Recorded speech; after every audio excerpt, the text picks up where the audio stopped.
Now I'm going to talk about Dragon Kings, a hardback book that tells about high-level characters in Darksun. In the beginning of the book, it recommends you don't read this book if you haven't read the novels. I never read the novels. I read this book instead. This gives away spoilers for the novels, so if you want to read the novels, now's the time to stop. So, and there's a few stories of Legends of Athos. But then it gets into psionic enhancement. Now, the characters in Darksun, if they become 20th level psionicists and 20th level as either mages or clerics or druids, they can cast some unique magic. So, first of all, the Defilers. The Defilers, after they get above 20th level in both psionics and magic use, can transform themselves into dragons. The dragon is a 30th level psionicist magic user who transformed himself completely into a dragon. So that's what the Sorcerer Kings are. The King of Balak is 21st level. Drudge is 22nd level. Golg is 21st level. Nibene, 23rd level. Ram, 21st level. The King of Tyr was 21st level, but he got killed in the first book. But not in my world, he's still around. And Hamamu is a 21st level dragon. 21st level. So, next we'll get into fighters. Now, if you're a fighter and you reach 10th level, you gain a group of fighters, enough, followers, enough that you can run a castle, or they do some equivalent activity on this world. But when you're a fighter and you get beyond 20th level, you gain more followers. Stands is a battle system rule. It means 10 people. So you gain 1d20 plus 10 stands per level, and each of them is 1d10 plus 2 levels. So minimum of 3, maximum of 12th level, and 50% of them are likely to be some sort of special thing with possible magic powers. And gladiators get a similar thing. Rangers, when they get to be 10th level, they get 2d6 followers, and the followers rolled are not as advantageous as some of the rare results that you can come up with in first edition. But in Darksun, after 20th level, you get 2d6 followers every level, and you can use cleric spells or cleric scrolls at 21st level, and can write your own at 24th level. So after this, it goes into a bit about followers and fighters, warrior types in campaign. It has some of the information you would need if you're going to run battle system and do huge armies fighting each other. It has different stats about what the average army might be like a slave army, a Sorcerer King's horde, an undead legion, a Thri-Kreen army, and so forth. And then it goes into some war vehicles. There's some pretty cool looking war vehicles available here. A chariot and a glider. This is like an armored vehicle. Here's another one. It's made of an undead insect. This is a silt skimmer. It's got big giant wheels, so in the shallow parts of the Sea of Silt, you can use this to travel around. Here's a great picture of somebody with a chariot. Okay. So, Dragon Kings. the Sorcerer Kings, all above 20th level in both psionics and magic use, and then they give up all their experience and start over with 0 to progress in levels beyond that. And when they first do it, they get 10d4 extra hit dice beyond what they already had, and then they get more as they go up, so they get lots of hit points. And if you look at the progression of spells, they get 10th level spells. 10th level spells is something available for people who are both above 20th level in both psionics and magic use. And it talks about the different ways you progress. Here's a picture to show it. The one on the far left is a 20th level caster, and as starting at 21st level, you start gradually metamorphizing into a full dragon. The dragon is a 30th level dragon. He went through all this. But if you're a preserver, not a defiler, just an ordinary magic user, you can become something called an Evangeon, which looks sort of like Mothra. And so they have lots of hit points. They get more extra hit dice. And they get powers, including this thing called an aura that radiates outward continuously, protection from evil, a ray of enfeeblement that infects evil creatures, a continuing detect lie, a globe of invulnerability. So they become really powerful. They're equal to the dragons if somebody could complete this. Yeah, I think it'd be a really cool campaign idea to have a player who's trying to do that. Okay.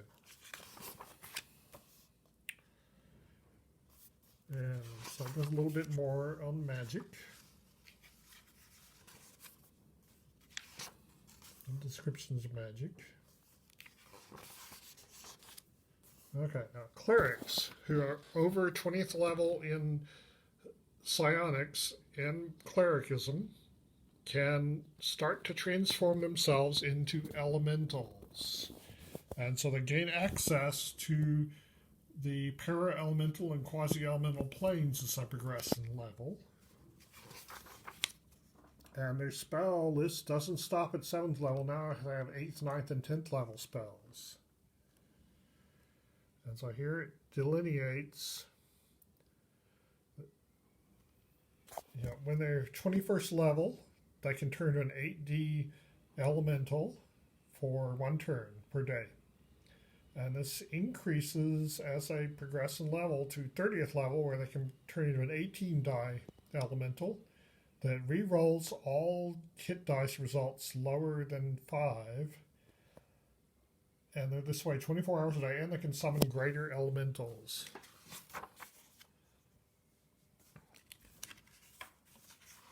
It talks a little about Templars and Druids.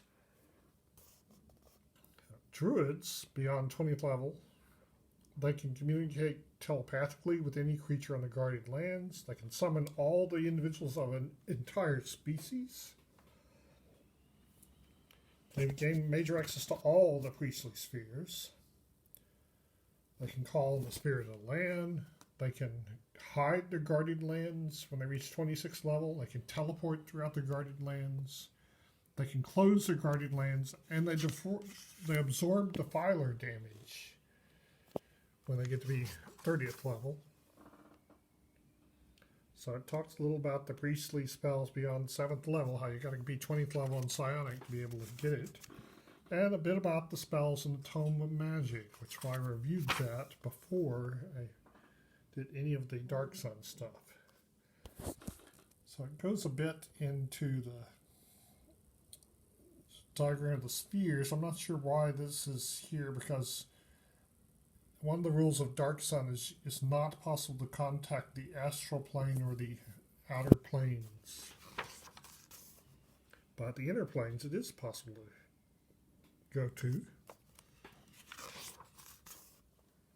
So then we go into rogues, thieves and bards. Now, when they get above 20th level, and they don't have to be psionics first, they can gain illusion spells. Here's a progression showing how many illusion spells I can get. This is the last guess with trying to preserve the illusionist class that was destroyed by 2nd edition.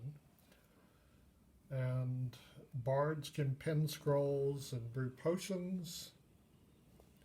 Thieves can improve their dexterity instead of gaining more points, and they have some new thief skills. Detect magic, detect illusion, forge document, bribe official, dig tunnel, and escape bonds. And you get dexterity adjustments for those, and racial adjustments, and armor adjustments. And it explained these. Alright. So next it goes into psionics. That the book's not clear, but my interpretation would be that if you become 20th level in psionics and another class, you can't progress beyond 20th level in psionics. But if you're a single class psionicist, you can. And here's describes the progression up to knowing 30 of the sciences and 70 of the devotions. I wasn't sure there were that many. And there's an order of psionicists who are above 21st level.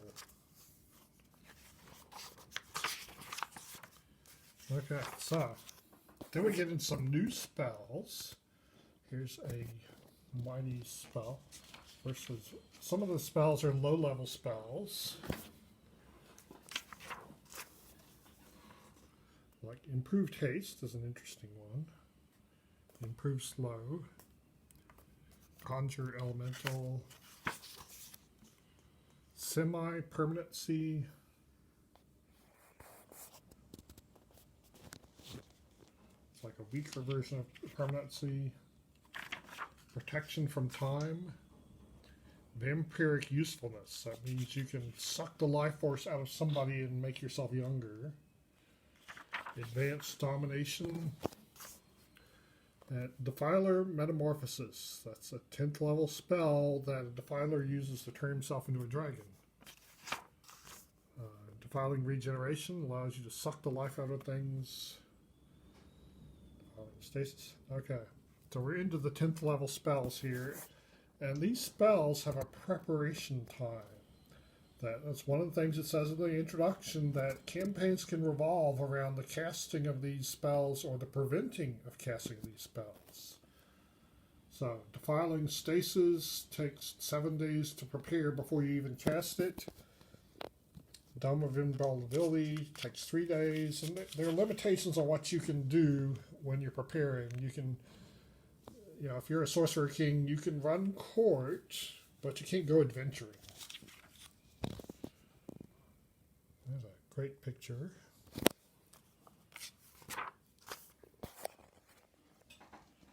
Enslave Elemental. Just Sovereign makes them recognize you as their king.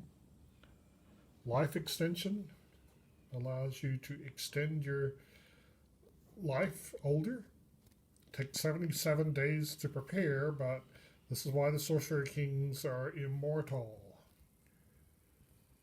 Magical Minions.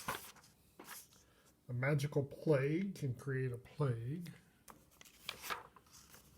I showed you earlier the Mountain Fortress one spell, which just creates a mountain with a fortress on top.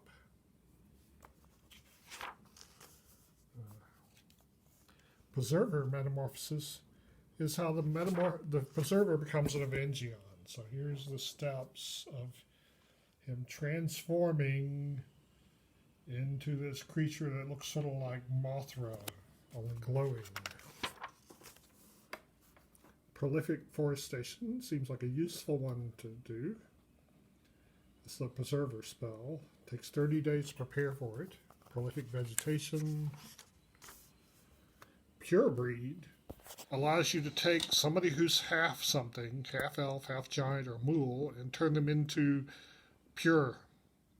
So turn a half elf into an elf or a human, a half giant into a human or giant, a mule into a human or dwarf. I'm not sure why you do that, but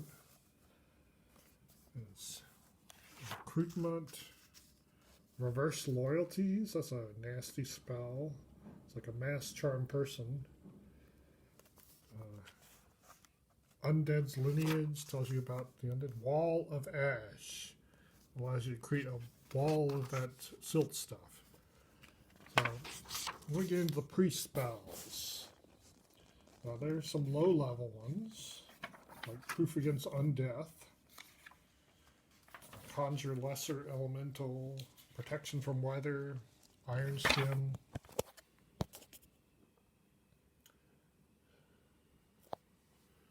Silt tides, tree growth, that's a useful one. And then you get into the 8th level spells. The spells you have to be 20th level Psionicis to cast, like create Oasis. That's a very useful one. Hasten crops, reverse winds, wild weather, 9th level spells, things like air of permanence. Mountainous barrier. Here's somebody casting that to make a barrier of mountains appear. Pocket dimension. So like a bag of holding. Prolific vegetation. Let's see. 10th level spells. Planar vessel. You can turn elemental into your vessel. Prolific forestation. Silt bridge. Makes a bridge across the silt. And there's some new psionic disciplines.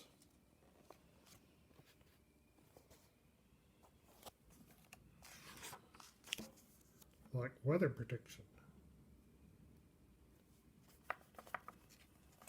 Concentrate water allows you to carry more water. Teleport object. Carapace. That's what we saw the picture of earlier.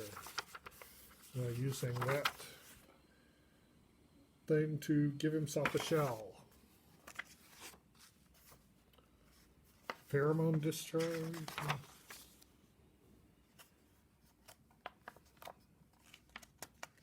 Ethereal traveler.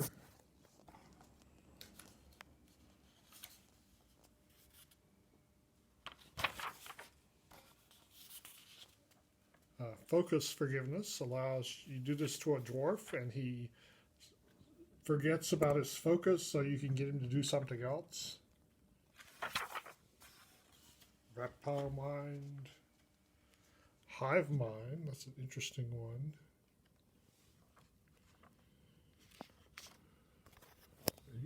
A Thri-Kreen Psionic can use this to increase the psionic strength points. And here's another version of the Dragon of Tyr. Those powers based on this book. So it's more powerful than the one in the box set. And here's stats for a cleric who's above 20th level in his elemental form. Stats for an Evangeon.